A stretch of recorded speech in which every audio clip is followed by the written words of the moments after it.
படுத்திருந்த உடனே கலக்காணியெல்லாம் ஒரே ரத்தம்.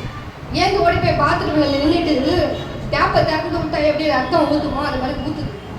என்கிட்ட எதுவுமே சொல்லலை. என்ன ஒரே தண்ணி சட்டம் கேட்குதுன்னு எட்டி பார்த்தா ரத்தம் பாட்டுக்கு நிற்கவே இல்லை. எனக்கு ஒன்றுமே புரியல, என்ன ரத்தம் வருதுன்னு கேட்டால் ஒன்றும் சொல்லலை. நான் ஓடி போய் துணியெல்லாம் எடுத்துகிட்டு வந்து கொடுத்தேன்.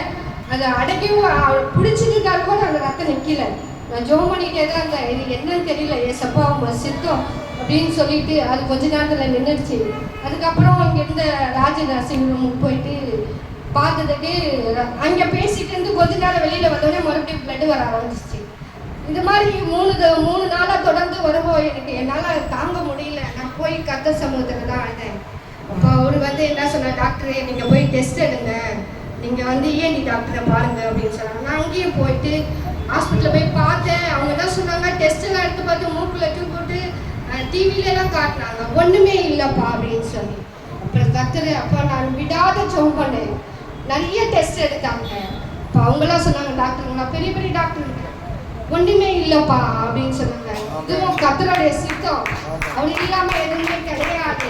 இந்த ரத்தத்தை நிறுத்தினாரு. அவருக்குள்ள ஒரு பயம் வந்துச்சு, அந்த குடி பழக்கத்தை நான் இனிமேல் குடிக்க மாட்டேன்னு சொன்னார். கர்த்தருடைய சித்தத்தை பேசிட்டு சொன்னாங்க.